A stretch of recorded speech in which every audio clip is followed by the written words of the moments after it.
Shalom, selamat pagi Bapak Ibu sekalian. Kita bersyukur pada hari Sabat ini Tuhan kembali undang kita untuk boleh bersekutu bersama, untuk boleh mendengar firman Tuhan, diajar oleh kebenaran firman-Nya, dan memuji Tuhan bersama-sama. Hari ini kita akan melanjutkan eksposisi dari kitab Ibrani. Kita akan eksposisi dari Ibrani pasal 7, ayat 18 sampai 25. Sebelum kita masuk dalam perenungan firman, mari kita berdoa terlebih dahulu. Bapa kami yang di surga, kami sungguh bersyukur untuk anugerah yang terus Kau limpahkan kepada kami. Hanya oleh anugerah daripada Engkau saja, Kau undang kami untuk boleh bersekutu bersama-sama pada hari Sabat ini menghadap hadirat-Mu, dan kami boleh diajar akan kebenaran firman-Mu. Maka biar Engkau yang buka hati kami, untuk kami boleh mengerti akan firman-Mu, dan biarlah Engkau yang pakai hamba-Mu untuk menjadi wakil-Mu dalam menyampaikan firman. Hanya dalam nama Tuhan Yesus kami berdoa. Amin. Mari kita baca secara bertanggapan Ibrani pasal 7, ayat 18 sampai ayat yang ke-25. Kita baca bertanggapan, saya terlebih dahulu ayat yang 18, kemudian ayat 19 Bapak Ibu sekalian, begitu seterusnya sampai ayat yang ke-25. Ibrani 7 ayat 18, di satu sisi, suatu hukum yang dikeluarkan dahulu dibatalkan, karena hukum itu tidak mempunyai kekuatan dan tidak berguna.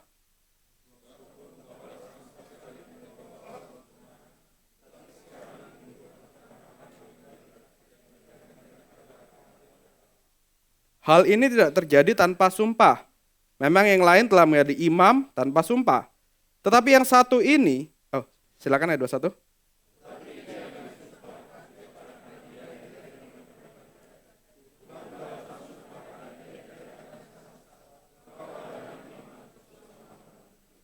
Itulah sebabnya Yesus telah menjadi jaminan dari suatu perjanjian yang lebih baik.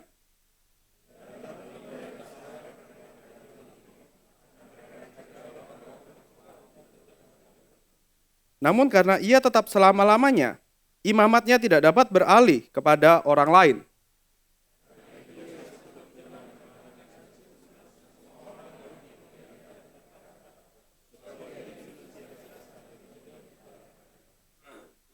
Ketika kita melihat Ibrani pasal 7, ayat 18, 19, kita akan menemukan satu kalimat yang begitu berani yang diungkapkan oleh penulis Ibrani.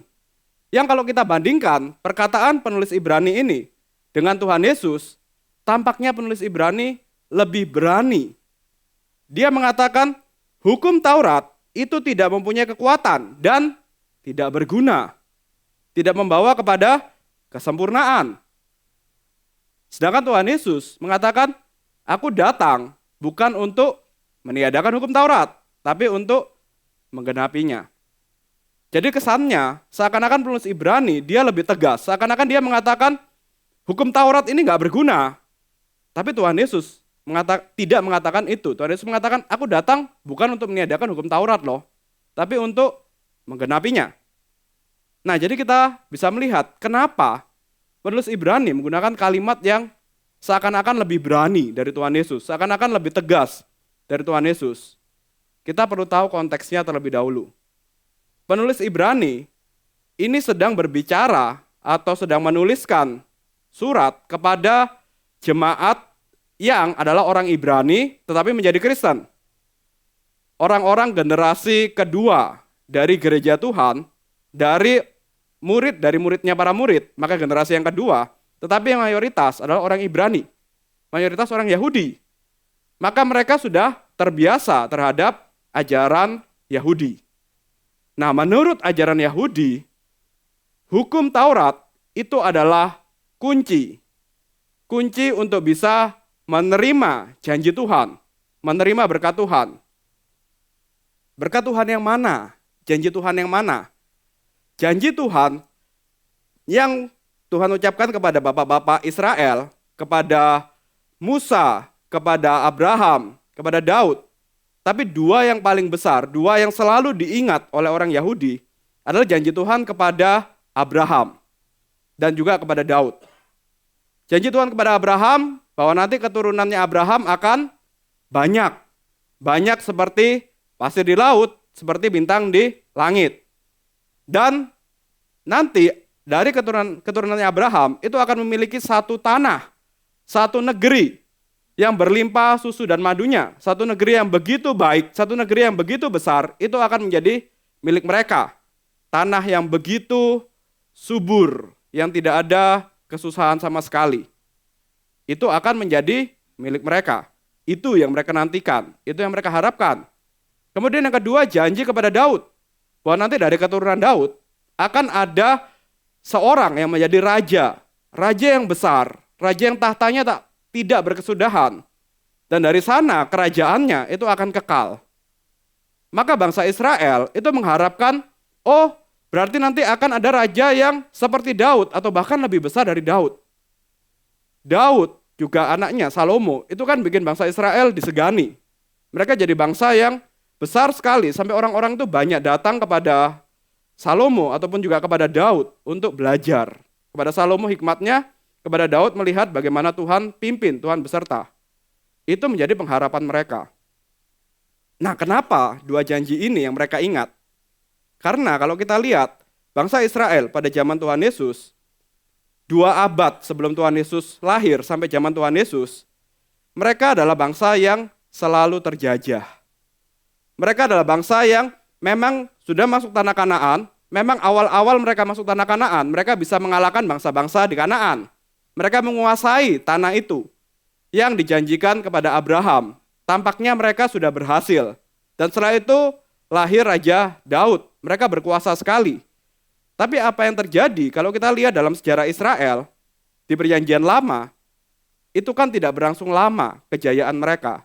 Sebentar mereka setelah zaman Salomo selesai, anaknya Salomo berkuasa, kerajaan itu terpecah jadi 2. Tidak lama kemudian, beberapa ratus tahun kemudian, mereka dikalahkan oleh bangsa-bangsa sekitar.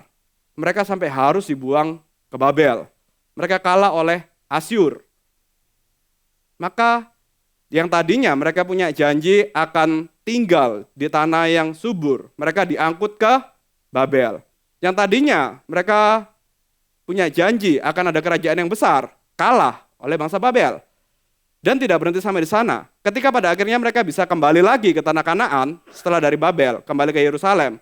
Waktu mereka lagi bangun tembok kota, waktu mereka lagi bangun bait Allah yang hancur itu, mereka bangun, itu pun mereka tetap diserang oleh bangsa-bangsa lain. Dan pada zaman Tuhan Yesus, dari sejak 2 abad sebelum Tuhan Yesus sampai zaman Tuhan Yesus, mereka selalu dijajah di tanahnya sendiri. Mereka selalu menjadi negara, bangsa, rakyat yang terjajah di wilayahnya sendiri. Maka pada konteks zaman Tuhan Yesus, misalnya, itu kan ada orang Romawi, ada Pontius Pilatus yang berkuasa di Yerusalem dan sekitarnya, yang jadi wakil dari Kaisar Agustus. Mereka orang-orang yang terjajah. Karena itulah janji yang Tuhan berikan kepada mereka yang selalu mereka ingat dan selalu mereka harapkan, janji kepada Abraham, tanah itu, dan janji kepada Daud, kerajaan yang tak berkesudahan. Mereka selalu mengharapkan ini dan mereka mengatakan menurut kepercayaan mereka, untuk bisa janji ini tergenapi, kuncinya adalah taat Taurat. Dengan taat Taurat, janji ini akan tergenapi. Dengan taat Taurat, nanti akan ada seorang keturunan Daud yang menjadi raja, yang membebaskan mereka secara politik. Dengan taat Taurat, nanti tanah perjanjian itu akan kita nikmati lagi, akan dimiliki lagi secara penuh. Dan mereka akan hidup berkelimpahan di tanah perjanjian itu. Maka Taurat adalah kunci pengenapan dari perjanjian menurut Yudaisme. Nah, inilah yang dihadapi oleh para jemaatnya penulis Ibrani. Mereka orang-orang yang terbiasa dengan pemikiran ini. Mereka orang-orang yang terbiasa dengan pemahaman ini bahwa Taurat adalah kunci untuk mereka bisa menerima janji Tuhan. Dan karena itulah mereka yang menjadi Kristen, mereka diperhadapkan untuk, jadi kamu mau percaya pada Yesus Kristus, tetap percaya pada Yesus Kristus, atau kembali ke Taurat. Pertaruhannya, kalau sampai kamu salah melangkah, kamu tidak akan menerima janji berkat Tuhan itu. Maka kembalilah ke Taurat. Taurat menjadi kunci untuk kita menerima berkat Tuhan. Nah, karena itulah penulis Ibrani di sini dengan tegas mengatakan, Taurat tidak berguna Taurat tidak bisa menggenapi janji Tuhan. Bukan Taurat yang menggenapi, bukan Taurat yang menjadi kunci untuk kita bisa menerima janji Tuhan. Tetapi nanti akan ada jaminan yang lebih kekal, jaminan yang pasti, yang benar-benar membuat kita bisa menerima janji Tuhan. Nah, inilah kenapa penulis Ibrani begitu tegas. Bukan Taurat, Taurat tidak berguna. Dalam artian seperti ini. Nah, tapi pertanyaannya, apakah benar-benar Taurat tidak berguna sama sekali? Kalau Taurat benar-benar tidak berguna sama sekali, untuk apa sekarang kita baca Perjanjian Lama? Untuk apa sekarang kita mempelajari akan Musa? Bagi orang Kristen, bagi kita, generasi beratus-ratus tahun setelahnya, Taurat itu bukannya tidak berguna sama sekali. Memang Taurat tidak berguna untuk menggenapi perjanjian Tuhan. Taurat tidak berguna untuk keselamatan kita, tapi Taurat itu masih ada gunanya. Guna fungsi dari Taurat bagi kita, saya harus mengutip Pendeta Seventong, Pak Tong, untuk menjelaskan ini. Pak Tong menjelaskan fungsi Taurat itu dengan dia memberikan satu cerita. Jadi kita bisa bayangkan, pakai saya saja, saya sakit batuk selama berhari-hari.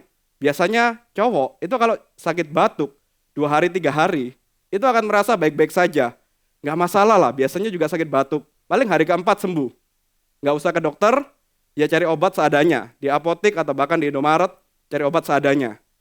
Tapi begitu sudah lewat 1 minggu, biasanya mulai agak panik, mulai agak cemas. Tapi masih berpikir, oke lah, masih batuk 1 minggu 2 minggu itu masih oke lah. Begitu sudah lewat 2 minggu, berharap minggu ketiga sembuh, ternyata nggak sembuh juga. Mulai agak panik sedikit, mulai merasa, waduh, sudah 3 minggu nih nggak sembuh-sembuh. Tapi mungkin bulan kedua bisa sembuh. Jadi masih bertahan, nggak ke dokter. Tapi setelah melewati 1-2 bulan, ternyata nggak sembuh. Baru kita datang ke dokter. Baru saya datang ke dokter. Ternyata saya pergi ke rumah sakit, datang ke dokter paru. Ke dokter Maggie misalnya. Kemudian di sana saya bilang, dok, saya sudah sakit batuk kurang lebih 2 bulan. Saya sudah jaga makanan, nggak makan yang goreng-gorengan, nggak minum es. Saya jaga makanan sebaik mungkin, tapi kok nggak sembuh-sembuh ya dok? Saya sudah minum obat, ya obat-obat di apotek biasa sih, kenapa nggak sembuh?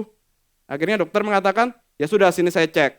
Dokter keluarkan stetoskopnya, kemudian cek paru-paru saya, cek dada saya. Terus dokter mengatakan, ini tampaknya cukup gawat, bukan cuma dari stetoskop saja bisa dicek sakitnya apa. Bapak harus ke foto ronsen. Oke dok, saya foto ronsen, kemudian dari habis foto ronsen keluar hasilnya, keluar foto ronsennya paru-paru saya, kemudian saya bawa lagi ke dokter. Nah kemudian dokter mengatakan, oh dari hasil foto ronsen ini kelihatan kalau ternyata bapak penyakitnya memang parah. Ada kanker paru-paru. Makanya bapak tidak sembuh-sembuh sakitnya. Nah biasanya saya bisa punya 4 respon. Respon yang pertama, ketika saya melihat foto itu, kemudian dokter menjelaskan bahwa saya ada sakit paru-paru. Saya langsung mengatakan, oh gitu ya dok. Jadi saya sekarang punya foto, dan saya tahu sakit saya paru-paru. Oh terima kasih dok, saya langsung pulang. Keluar dari ruangan dokter, kemudian pulang. Kemudian saya bawa foto ronsen itu, saya cerita ke istri dan anak saya, nih loh lihat nih, papa punya foto ronsen ini, dan papa tahu kalau papa sakit paru. Kemudian cerita lagi ke keluarga besar, lihat nih saya punya foto ronsen ini, foto paru, saya sakit paru. Kemudian cerita lagi ke tetangga, lihat nih saya ada kanker parunya loh. Nah, jadi kita bisa lihat, saya punya foto ronsen, saya tahu penyakit saya apa, saya banggakan, saya tunjukkan kepada orang-orang di sekitar. Itu respon yang pertama. Atau respon yang kedua bisa juga, begitu dokter mengatakan, Bapak, berdasarkan hasil foto ronsen, Bapak sakit kanker paru. Begitu saya dengar, kanker paru? Parah dong. Aduh, terus gimana dok? Saya sedih. Berapa lama lagi saya bisa hidup dok kalau begini? Ya sudah dok, saya sedih sekali, saya pulang dulu ya dok, saya meratapi kondisi saya. Sambil bawa foto ronsen tadi. Di rumah saya lihat terus foto ronsennya. Setiap kali lihat saya nangis, aduh saya ada sakit paru, aduh saya ada kanker paru. Bulan depan Datang lagi ke rumah sakit untuk foto ronsen lagi. Terus lihat lagi hasilnya. Aduh, saya ada sakit paru, saya ada kanker paru. Bulan kedua, bulan ketiga begitu lagi. Datang ke rumah sakit lagi, ronsen, dan berharap ada perubahan. Tapi ternyata tidak ada, hanya menangis terus setiap saat. Itu respon orang yang kedua. Atau respon yang ketiga, bisa juga. Saya dapat foto ronsen paru, kemudian saya tanya dokter, jadi bagaimana dok? Apa sakit saya? Dokter mengatakan, berdasarkan foto ronsen ini, Bapak kanker paru. Apa kanker paru? Bapak menuduh saya sakit kanker paru. Bapak ini ngawur, saya langsung pukul dia. Dokter itu, bukan cuma sekali 2 kali, sampai dokter itu bawa belur saya pukul. Kemudian saya katakan, nih saya masih kuat, saya bisa pukul Bapak. Saya tidak sakit apa-apa. Sudah saya nggak mau kesini lagi. Keluar, bawa foto ronsen dan tidak mau datang lagi. Nah dari sini kita bisa lihat, hukum Taurat itu seperti ini. Hukum Taurat itu bisa mendiagnosa seperti foto ronsen. Bisa mendiagnosa dosa kita. Bisa menunjukkan apa yang menjadi dosa kita. Kita baca 10 perintah Allah misalnya. Kemudian kita lihat kondisi kita. Oh ternyata saya masih melanggar perintah Allah itu. Saya masih mencuri dalam bentuk plagiat. Oh saya masih iri dengan sesama saya. Oh saya masih munafik. Oh saya masih benci. Oh saya masih melawan orang tua. Oh saya masih tidak mengkuduskan hari Sabat. Oh saya masih tidak benar-benar menyembah Tuhan. Oh saya begitu merana ya. Oh saya punya penyakit ternyata. Saya berdosa. Lalu bagaimana? Apa yang harus saya lakukan? Seperti respon orang pertama,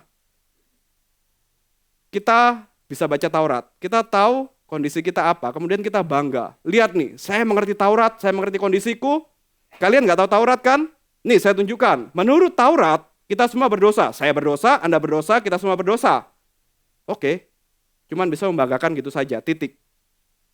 Kalau menurut orang yang kedua, dia pulang sedih. Sama, kita baca Taurat, kita dengar firman Tuhan mungkin di gereja, atau bahkan mungkin kita diskusi dengan teman KTB, dengan rekan di gereja, kemudian kita sadar, oh iya saya berdosa. Saya berdosa, saya berdosa. Saya tidak punya pengharapan, lalu bagaimana? Saya pulang, kemudian minggu depan datang lagi ke gereja. Oh iya saya berdosa, saya berdosa. Sedihnya hidup ini, saya begitu berdosa. Pulang lagi, minggu depannya datang lagi. Apakah itu menyelesaikan masalah? Apakah itu menyelesaikan dosa? Pertama-tama dengan sadar dosa, kemudian membanggakan dosa, itu tidak menyelesaikan dosa. Kita sadar dosa, kemudian kita umbar dosa itu, kita ungkapkan, oh saya pernah selingkuh loh. Kemudian kita cerita ke orang-orang sekitar, saya selingkuh, saya selingkuh, saya selingkuh. Tapi saya sekarang sudah tidak selingkuh. Apakah itu benar-benar menyelesaikan? Enggak.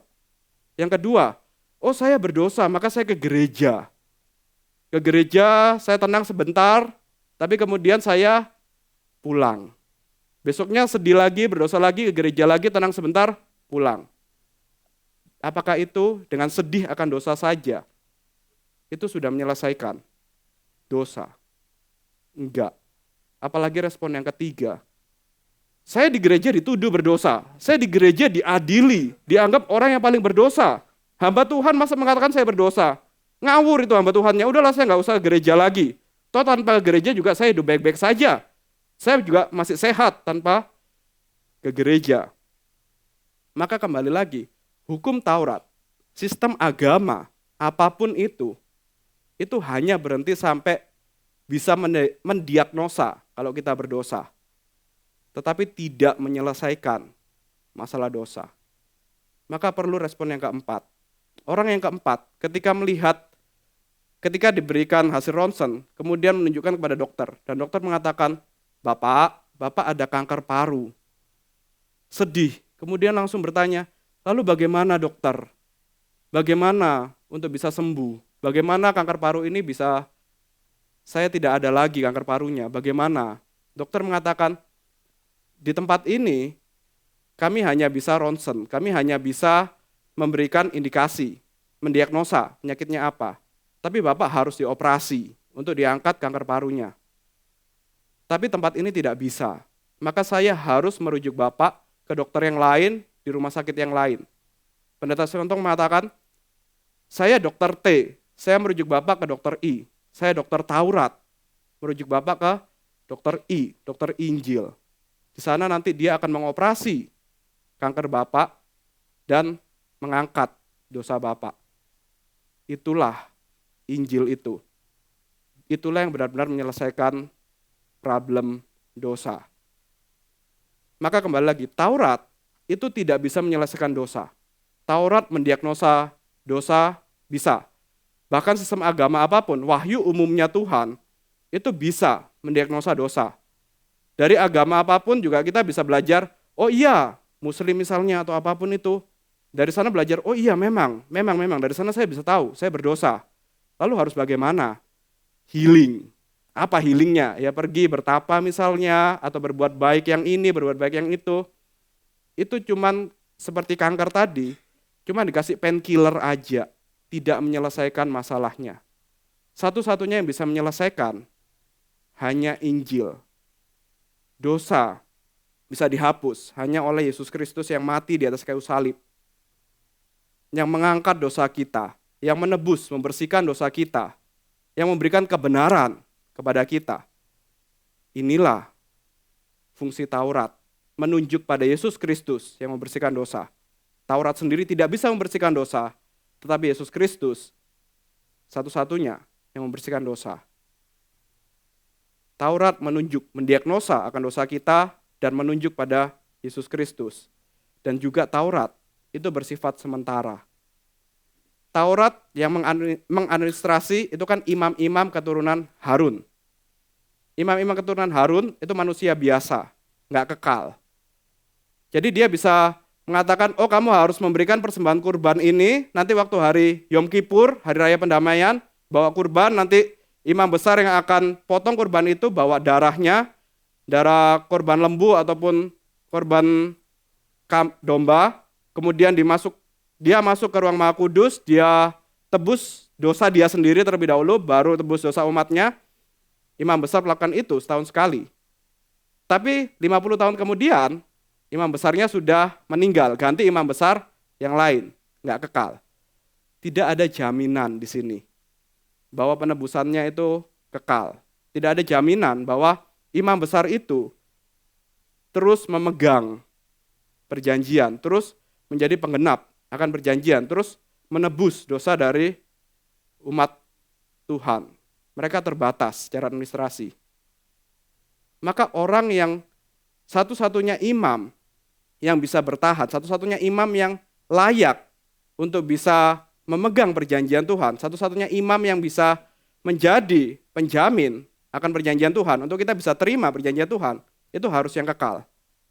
Bukan imam besar menurut keturunan Harun. Nah dari sini kita belajar.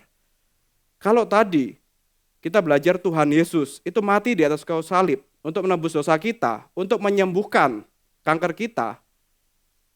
Di atas kayu salib dosa kita diangkat. Kebenaran Kristus diberikan kepada kita. Dia mati untuk itu. Tapi kemudian 3 hari kemudian dia bangkit. Kebangkitan Yesus Kristus, kita mengerti ini adalah bukti bahwa dia adalah Tuhan. Dia tidak takluk oleh kematian. Tapi satu hal yang lain, kebangkitan Yesus Kristus ini adalah untuk menjadi penjamin perjanjian. Kita lihat di ayat yang ke-21, 22. Itulah sebabnya Yesus telah menjadi jaminan dari suatu perjanjian yang lebih baik.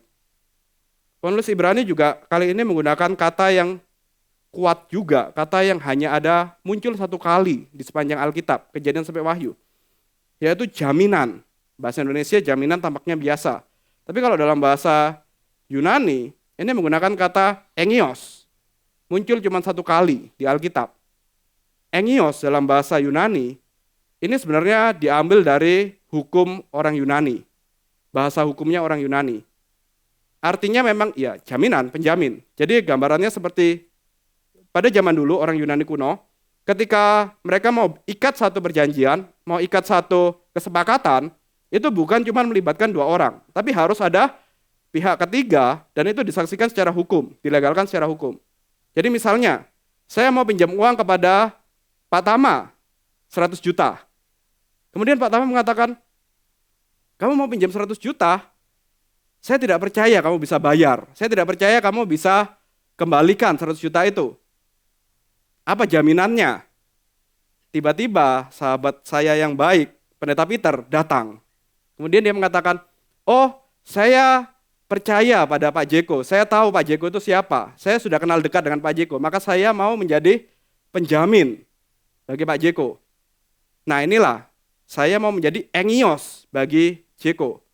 Nah karena itu Pak Tama akhirnya memutuskan, oh ya sudah kalau gitu karena ada engiosnya, ada penjaminnya, saya percaya, saya dipinjami 100 juta.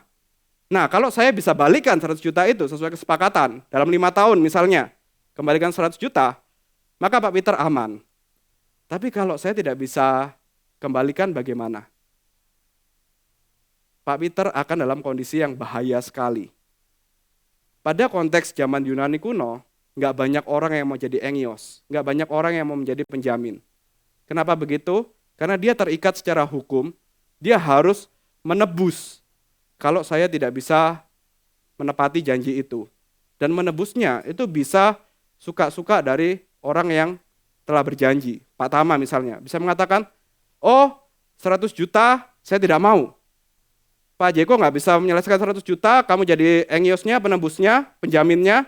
Saya maunya kamu jadi budak saya. Jadi Pak Peter seumur hidup jadi budaknya Pak Tama. Atau kalau enggak, saya tidak mau. Saya maunya ganti nyawa. Bisa saja. Jadi Pak Peter harus mati untuk ya saya yang gagal bayar itu. Atau bukan cuma 100 juta, saya maunya semua hartamu, bahkan keluargamu, istrimu, anakmu, semuanya menjadi milik saya. Itu bisa, itu boleh. Maka dari itu, untuk menjadi engios, itu resikonya besar sekali, berbahaya sekali. Tidak ada orang yang mau menjadi engios. Maka dari itu, orang yang mau menjadi engios itu bukan sekedar karena sukarela. Dia memberikan dirinya, dan itu dipahami secara hukum. Dia terikat secara hukum, harus menebus.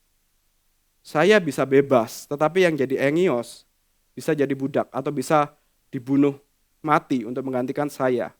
Yang melanggar saya, yang gagal bayar saya. Tapi yang menjadi penjamin, itu yang mengalami kondisi yang mengerikan.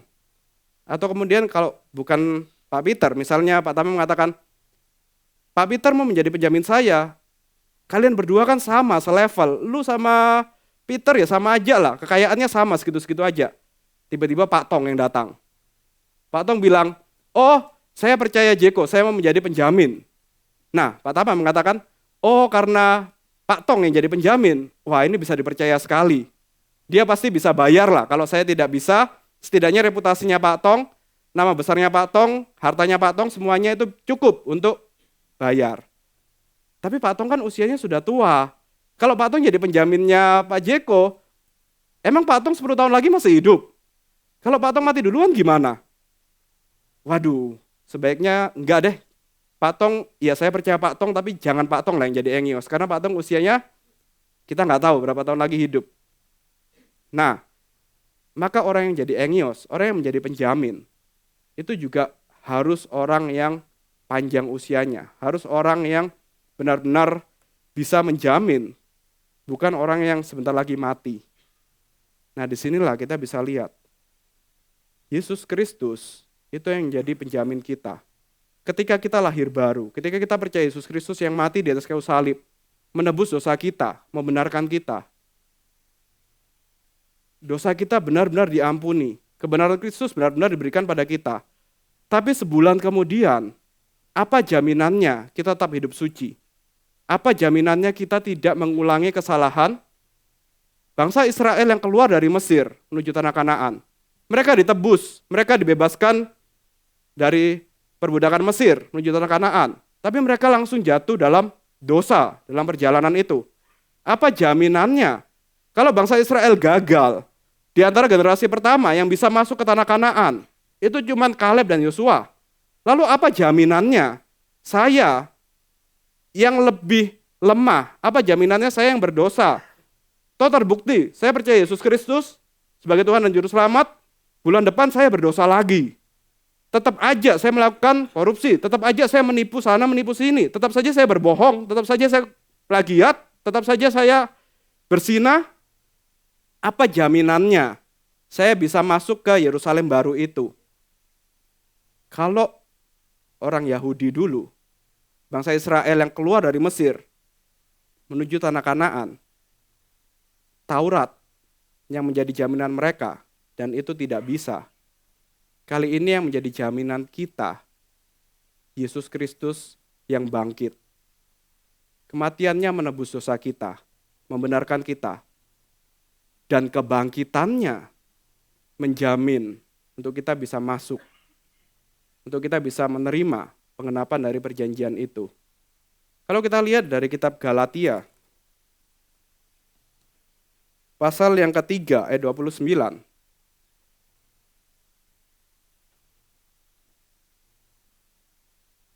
Kita baca bersama-sama 1, 2, 3. Lagi pula jikalau, mari kita bersama-sama 1, 2, 3. Lagi pula jikalau kamu milik Kristus, kamu adalah keturunan Abraham dan ahli waris menurut janji Allah. Ketika kita percaya Yesus Kristus, kita diangkat menjadi keturunan Abraham secara rohani. Kita menerima penggenapan dari perjanjian itu, Yerusalem baru, bukan hanya Yerusalem tanah Kanaan secara fisik, tetapi Yerusalem baru yang nanti kita nantikan itu menjadi milik kita. Tapi kepastian untuk kita bisa sampai di sana, kepastian untuk kita seumur hidup kita dari percaya Tuhan Yesus sampai nanti Tuhan panggil, sampai kita jumpa dengan Yesus Kristus. Kepastian itu datangnya dari Yesus yang bangkit. Dia yang menjadi penjamin kita. Bukan berdasarkan tindakan kita, bukan berdasarkan kemampuan kita. Kita akan mengulangi kesalahan yang sama seperti bangsa Israel. Mereka sudah melihat mujizat Tuhan, mereka sudah dibebaskan Tuhan, tapi mereka berdosa. Kenyataannya kita juga begitu kan. Kita sudah lahir baru. 1 minggu pertama, 1 bulan pertama kita giat melayani, kita cinta Tuhan, kita rajin ibadah, kita hidup jujur. Tapi kemudian godaan dunia terus menyerang kita. Kondisi ekonomi sekarang misalnya, dolar 18.000, IHSG juga semakin merah. Kita mulai cari-cari pekerjaan yang tampaknya bisa memberikan saya uang, keamanan, yang mungkin kita udah tidak terlalu melihat bagaimana kekudusannya pekerjaan itu. Kita tidak lagi memikirkan nama Tuhan dipermuliakan di mana di pekerjaan itu. Yang penting saya ada pekerjaan, saya hidup. Besok ada makanan. Kita jatuh dalam dosa juga, kita kompromi juga. Apa bedanya kita dengan generasi pertama dari bangsa Israel itu? Sama, kita berdosa juga. Tetapi mereka tidak ada penjaminnya. Kita, meskipun gagal, tetapi Yesus Kristus yang bangkit itu, dia yang menjadi penjamin kita. Dia menjadi jaminan kita. Karena dia tidak mati lagi, dia bangkit dan hidup selamanya, maka jaminan ini kekal dan pasti. Dan amin. Maka kita bisa melihat ketika nanti di akhir zaman, di pengadilan terakhir itu, ketika Bapa tanya, apa hakmu untuk bisa masuk Yerusalem baru? Bagaimana kamu bisa masuk Yerusalem baru? Kita tidak bisa menjawab apa-apa. Tiba-tiba Yesus Kristus yang berdiri dengan luka paku di tangannya, di tubuhnya, tidak berargumen, cukup mengatakan, aku yang menjadi penjamin bagi mereka. Maka kita bisa masuk ke tanah perjanjian itu. Kita yang menerima perjanjian, kita yang bisa masuk ke Yerusalem baru dan hidup di tempat yang penuh kelimpahan itu, yang tidak ada duka cita, tidak ada penderitaan. Karena Yesus Kristus yang menjadi penjamin kita. Maka kembali lagi, kalau kita lihat kondisi kita hari ini misalnya, terutama kondisi ekonomi kita lihat dolar kita, rupiah dibanding dengan dolar 18.000. Kemudian kita tanya kepada pemerintah, apa jaminannya kalau hidup di Indonesia ini aman? Apa jaminannya kalau hidup di Indonesia ini baik-baik saja? Oh, jaminannya selama Menteri Keuangan masih tersenyum, maka semuanya aman. Itu omong kosong. Ini jaminan yang berdasarkan omong kosong. Maka jaminan kita bahagia di dunia ini, bahagia di Indonesia ini, berdasarkan pada omong kosong. Berbeda dengan jaminan kita untuk bisa masuk Yerusalem baru itu. Berbeda dengan jaminan keselamatan kita yang dilandaskan pada Yesus Kristus yang hidup dan tidak akan mati lagi. Maka kalau kita pasti mengalami kegalauan juga, pasti mengalami kondisi yang sulit juga karena kondisi ekonomi ini. Ingatlah, tempat kita di sini sementara. Karena ini sementara, jadi ya bolehlah kalau jaminannya untuk kita bahagia sementara di sini adalah omong kosong itu ya oke lah, bolehlah. Tapi yang kita lihat, yang kita nantikan, rumah kita di sana nanti, Yerusalem baru. Disitulah kebahagiaan yang sesungguhnya dan kita pasti masuk ke sana karena yang menjadi penjamin kita, Yesus yang hidup. Sebab dia hidup, maka ada hari esok. Sebab dia hidup, maka kita bisa beroleh penggenapan dari perjanjian itu. Betapa besar anugerah Tuhan. Kalau kita merenungkan ini, seandainya kita membayangkan agak lebih turun sedikit lah, kita membayangkan kita mau masuk ke IKN misalnya. Kemudian kita tanya, ke pendudukan di sana tanya, apa hakmu masuk ke sini? Kemudian presiden bilang, ini jaminan. Kita akan bangga sekali kan. Presiden mengatakan saya menjadi penjamin dari orang ini untuk masuk tinggal di IKN. Rasanya kita bangga sekali. Karena presiden yang menjadi penjamin kita. Apalagi kalau kita bayangkan kita bisa masuk ke kerajaan Allah, kita bisa menjadi warga kerajaan Allah, kita bisa masuk surga, Yerusalem baru itu. Karena Tuhan yang berdiri, Yesus Kristus yang berdiri mengatakan, sayalah penjaminnya, sayalah jaminannya untuk dia bisa hidup di sana, di Yerusalem baru. Betapa besar anugerah Tuhan. Siapa kita, siapa saya, sehingga Yesus Kristus, Tuhan itu sendiri yang mau menjadi penjamin kita. Mari kita berdoa. Bapa kami yang di surga, kami sungguh bersyukur untuk anugerah yang Kau limpahkan kepada kami melalui Yesus Kristus, Tuhan kami yang mati di atas kayu salib, menebus dosa kami, membenarkan kami, tetapi juga bangkit pada hari yang ketiga, yang menjadi penjamin bagi kami. Penjamin yang berdasarkan pada hidupnya Yesus Kristus yang kekal itu, maka kami bisa dianggap layak untuk tinggal dalam kerajaan surga. Itu adalah anugerah yang besar sekali. Siapakah kami? Hanyalah pendosa, hanyalah orang-orang kecil, hanyalah orang-orang yang hina, tetapi yang menjadi penjamin kami adalah Yesus Kristus sendiri. Itu anugerah yang begitu besar. Maka biarlah kami tidak menganggap remeh janji keselamatan itu. Kami tidak menganggap remeh keselamatan kami, iman kami. Itu adalah satu hal yang begitu mahal, satu hal yang begitu besar. Kami bersyukur sekali lagi untuk jaminan keselamatan kami, yang bukan berdasarkan perbuatan kami, bukan berdasarkan Taurat, tetapi berdasarkan Yesus Kristus, yang mau menjadi penjamin kami. Hanya dalam nama Tuhan Yesus kami berdoa dan mengucap syukur. Amin.